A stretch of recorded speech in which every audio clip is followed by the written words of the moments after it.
Welcome back, you guys.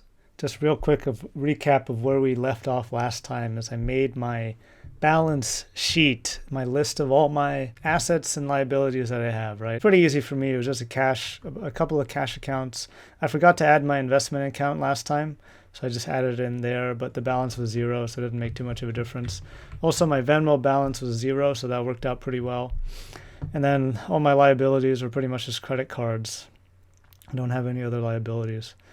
And the balance corresponding to each of those credit cards. The other thing that I did was I went and added links to the login pages for each of these things. So later on, when I want to go to them, everything's in one place. It's easy to just go and log in to the account and update the balance there. All right. So that's where we left off. Now, a common thing that you would hear from this point from most financial people, they would tell you, okay, now it's time to make a spending plan and make a budget. You know what your net worth is now. So now you want to make a budget to make sure that the net worth moves in the positive direction. This is where a lot of people die when it comes to, not physically die, right? But they die in terms of getting their money in order. That's a very easy, very simple reason why so many people die here, because the budget is not the place to start. All right, let's take a budget here. All right, let's make it a budget because budgets are usually on paper. Take a budget or a spending plan. Any good budget or a spending plan, in order for it to work properly and be successful, it needs to have certain inputs. One of them is cost of living. If I were to ask you, like, hey, how much does it cost you to live? For some reason, you really needed to cut back on everything. How much would that cost you? How much does your standard operating expenses for your life cost? It's going to be things like your mortgage or your rent, your groceries, your electric bill, your insurance plans, your gas, and all that kind of stuff. How much would that be? Most people don't know. And so when you ask them, hey, let's make a spending plan or a budget for this, okay, we can kind of come up with a little bit of an idea, but it's not going to be very exact. The second thing is you need categories that make sense for you and are not going to drive you crazy. You can go online and find a bunch of people with budget templates with 50, 100 plus different freaking categories. And hey, those are going to work. That's fine. I don't want my budget to have 100 categories. That's nuts. That's crazy. It's not going to work. But a lot of times when you start off, you don't know what categories to put in your budget other than the big ones that come to mind. And then down the line, like after you start budgeting, you have an expense that's like doesn't really fit anywhere, and then you're like, what do I do? Now I just got to create a new category or something. And then that's the only expense out of the whole entire budget that you ever put in that category. The third thing is what's important to you. I could ask you, hey, what's important to you? Because you want to include that stuff in your spending plan. There's a common misconception that goes around that when you make a budget or a spending plan, you need to cut back on all these things that you love doing. Like if you like getting coffee or lattes in the morning or avocado toast, that, your budget doesn't have space for that. If that's important to you and you can't live without it, like you drive yourself crazy, then that's not something that you should do. Unless you want to, it depends on what's important to you, right? But that's one thing. The other issue with this is that most people don't know what's important to them. If I ask you what's important to you, you're probably going to tell me a bunch of lies because you don't really know. So there's a problem here with starting with the budget because you need to get these things first. You need to get these things, and you can get these things with data that's available to you right now. I'm going to move this over here, and we're going to put another thing over here. This is the activity that we're going to do today called the financial mirror, which is going to give us these inputs. The output of this activity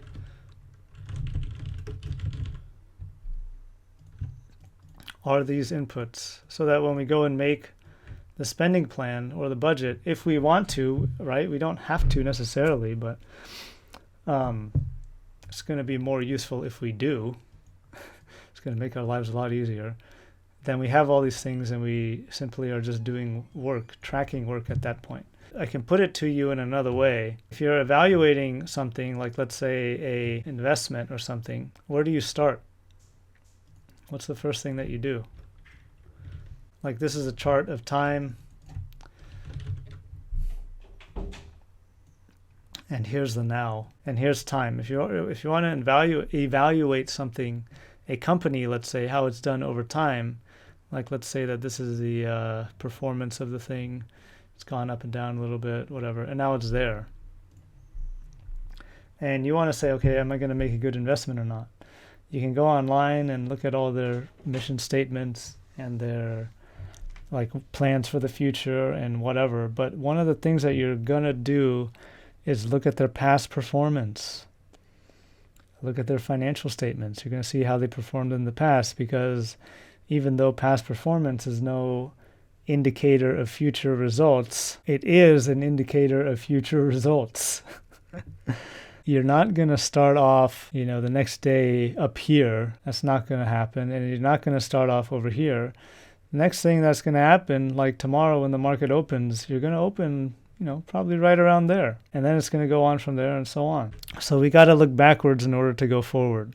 There's a bunch of smart people that have said this in the personal finance space and also, I guess, the political space. I don't know if smart, but you don't need to tell anybody what your priorities are or what's important to you or what you value, because you already have that data, and all you got to do is go look for it and look at it, and then you can find out what's important to you, right? Don't tell me what your priorities are. Show me where you spend your money, and I'll tell you what they are. And that's exactly what we're going to do today. And that's the financial mirror. It's going to give us these outputs. And with these outputs, we're going to use that as inputs to the budget and the spending plan. So it's going to work a lot better. All right. So what we're going to do is we're going to create a new sheet here, call it the financial mirror. And I'm going to go pull statements for each one of my accounts, everywhere that I've spent money from in the past. I'm going to do 3 months. If you want to do hardcore, you can do it 12 months, but I'm going to do 3 months because kind of all that I have time for right now. But I'm going to list the account, the date that I spent the money, the amount, what it was, what the item was, why did I buy it, and was it a necessary expense, right? Yes or no. And then I'm going to give it a P score, a priority score. These are for the things that I wouldn't want to live without, but are not necessarily necessary. So something can be a no to necessary, but can have a P score of 10 because I would not want to go without that thing. And that's it. I'm just going to do this. This is what I'm going to do for the next 2 hours here, is just fill out this sheet. Okay, so I'm going to go to my first. I'll walk you through the first one. You don't really need it, right? Let's just go ahead and do it. So I'm going to start with this one. Log into my account here. I guess I could just view my transactions literally online. Sweet. View by year. 2020 year to date. What's the date? It's May right now. So, oh my God. All right, this is cool. So I can view it all right here. This is nice. I don't have to actually download the statement. So I'll do a couple of these just to give you an idea of how it works. But pretty self-explanatory. The account that we're using is this one. The date. Well, so this one's actually a work expense, so I'm not going to include that. This one is also a work expense. Here's my first non-work expense one. So it's on the 27th of May. It's yesterday, I think. $13. The item was lunch. Right, so, and why did I buy it? Well, because I was hungry. I didn't bring lunch from home. It's not a necessary thing. So the priority score, I would give it a 4. I could have done without it, and I could have brought lunch from home, or ordered lunch through work. So P score 4, necessary no. Let's go on to the next one. I'll add that in later on. Whole Foods. So that was on the 26th of May. 16.44. These were groceries. Well, because I needed eggs. Is that eggs? So I go buy more eggs. Necessary, yes. I eat a lot of eggs. They're a great source of nutrition and they're super cheap. So I bought a lot of eggs. P score, I'd give it a 10, right? I would not want to go without that. Right, the next one is, this is also a work expense. And these are easy to remember because I just did them in the last week. But when I get further down the line, it's going to be a little bit more tricky to remember stuff. I'd probably have to click on more things. There's also a work expense. Here's another not work expense. 24 May, 1286. Item is lunch. I was hungry. Again, it's not necessary. P-score of 4. I kind of already had that in there, but again, I could have done without it or done an alternative thing in order to get fed at that point in time. Work expense, work expense, work expense. This is not a work expense. One of them is not. It's for $6.50. These were fuses for my car. Car fuse broke. Necessary? Yes. In a way it is, because I can't keep driving around with a fuse that is blown in my car. On the P-score, it's probably a 2. Right now, my car is not really valuable to me. I'm not commuting to work. I'm not driving around anywhere. I'm not really going places. It's mainly just sitting there, and I move it to not get a street cleaning ticket. So right now, priority for this is a 2. It's low. Like, I could go without buying fuses for a while. Even though the car needs it, I can go without it for a while and still be just fine. Mainly, I'm saying here, with a P-score, it's not going to affect my life negatively if I hadn't made that purchase. So work expense, work expense. Here's another one, In-N-Out Burger. For $2.95, this was a milkshake. I was craving a milkshake. I was just driving by. It's like, ooh, In-N-Out milkshake sounds pretty good. Not necessary, and the priority score is, it's a 2. Well, it's really a 1 because I enjoyed it in the moment. After it was done, it was a pretty quick one. I kind of gulped it down, and my life would not have been any different at all had I foregone that milkshake. In fact, it probably would have been a little bit better. So P-score of 1. I'm going to keep going here, right? You get the gist of it. So I'm going to keep going, do this for the rest of my accounts. I'll pause the video and I'll see you later. So just real quick as a note, I changed my mind on these lunch items. Even though they're not necessary, I put them as a P7 because I don't really, I thought about it, I don't really want to make lunch and prepare it, take it to work with me. It's not really something I would want to spend my time doing. So I put it as a P7. I'll put it as a P8, whatever. Because I'd rather just go and get the lunch, have it ready made, than spend a whole bunch of time making it to save me a couple bucks. It's more important for me to that. And I'm going to carry on.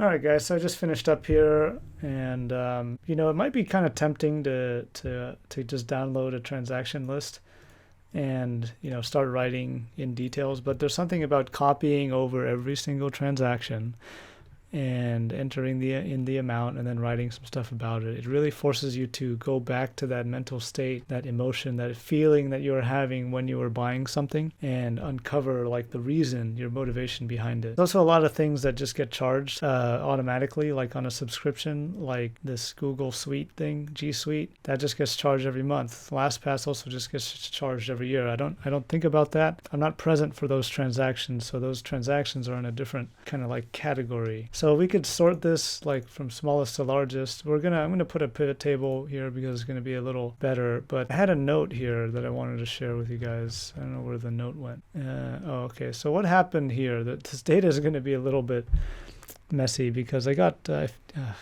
feel like an idiot. I got scammed. And I fell for a gift card scam. So I have a whole bunch of money that came out because I am an idiot, and that's what happened. There's also things I just kind of go over. I don't know if I did an interest transaction in the beginning, but things like interest, right? Things like interest are not necessary, or they are necessary, but they have a P-score of 1 because they don't show any value to my life. Me paying interest, it's not valuable to me. In-N-Out milkshake too, right? I got this In-N-Out milkshake. I was it was great in the moment, but it's not really that valuable to me. So that's why it has a P-score of 1. In-N-Out milkshake, getting scammed, car registration. Yeah, that doesn't provide any value to me at all. Still got to pay for it though. Interest, parking, other kinds of stuff. So I'm just gonna clean it up a little bit here. I'm gonna write P level, and if the score is greater than or equal to 7, I'm gonna say that it's important, and if not, then it's not important. Okay, and then just hide this. And for necessary, to make it easier to see, what can I do? Let's do some Excel things. No, not necessary. And if it says yes, we're going to call it necessary. It's just going to help with our pivot table that we're going to make in a second here. All right, so I'm just going to make a pivot table and just look at this data. So I'll move myself out of the way here.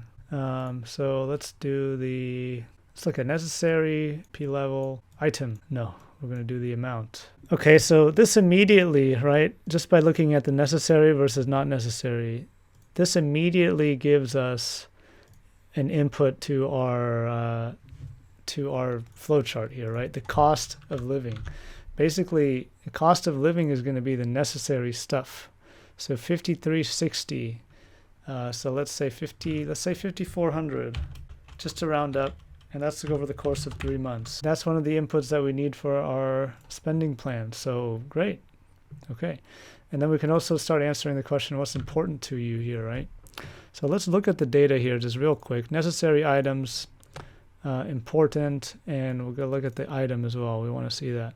So on the important side, there's groceries and rent. Okay, well, yeah, though that's necessary and important. I think groceries are pretty important. I think rent is important as well. I agree with that stuff. Not important, but still necessary is car parts. Car needs certain things to run. It's not going to run without them. You still got to register it with the state. They got to register your car. Fuses. So there's a lot of stuff here that has to do with the car. And it's not important to me, but it's still necessary. So one thing that I can think about, maybe I don't need my car really anymore, and I really don't. So perhaps that's something I can sell. Insurance, this is like health insurance.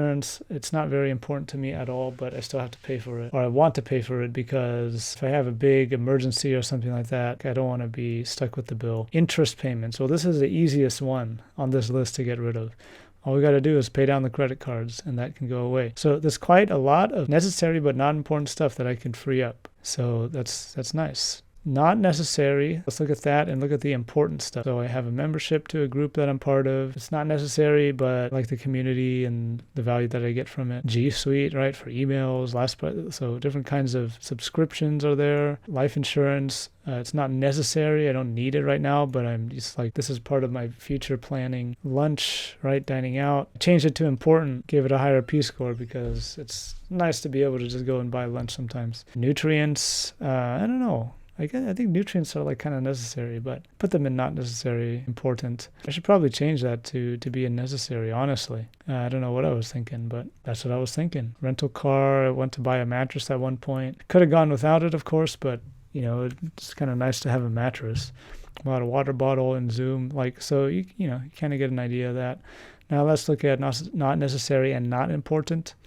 So this is a SIA. This is something that I bought to kind of try out, which is a health product, kind of a health nut. So when I come across something that looks kind of interesting, I wanted to give it a try. I didn't continue with it, but I might pick it up later. I still need to learn more about it and see what it's all about. Car registration fee. Well, I didn't need to do that because I could have paid with a debit card, but I chose to pay with a credit card because I didn't have to pay it off in full. Cloud storage, gas, getting scammed, right? Not important and not necessary. That one In-N-Out milkshake, lunch. Oh, so there's some lunch that is important and there's some lunch that's not important. I wonder what the difference was between those. Interesting. So I want to say that's kind of the point of doing this exercise, is to look at this data and say, oh, that's interesting. That's really it. And to get those inputs, of course, but it's really it. There's no you're not supposed to judge yourself or feel bad or anything. This is just what happened. You're looking at yourself in the financial mirror, literally. Parking, platform fees, so you kind of get a sense for this, right? So if I wanted to get the things that are important to me, then I'd have to change this around a little bit. Put the important stuff up here. So this is the amount that I would be spending on things that are important to me. So I'm going to round it up to $5,000 per month. Oh, $5,000 over 3 months. Okay. I could probably clean that up a little bit, but it's okay. And of course, there's going to be overlap between important or between these two categories. So it's not like I'm spending $10,000 over 3 months. Okay, but yeah, so it looks like important necessary is 3,900. So that's about the overlap is 3,900 onto that. So there's about $1,000 that's not accounted for in the cost of living. That's of importance to me. And then categories. We can get these from here, right? All the stuff we need to make categories on is right here.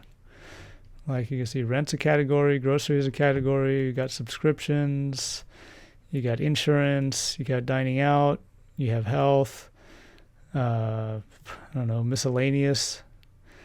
All right, that was a health purchase, subscriptions, car, insurance category, health category. So right, so you have all the categories here.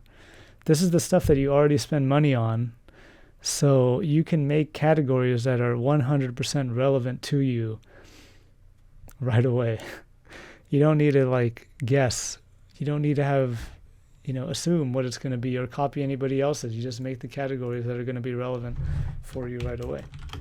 Got them. So that's it.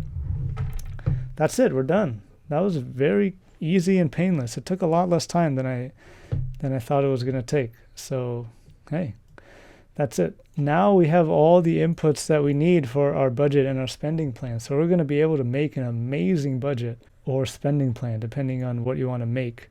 It's going to be so good and it's going to be so relevant to what it is that we're spending on. So that's what we're going to do next time. We're going to end it here. Next, what we're going to do is make the budget and set up a tracking system for ourselves. All right, so see you next time. Peace.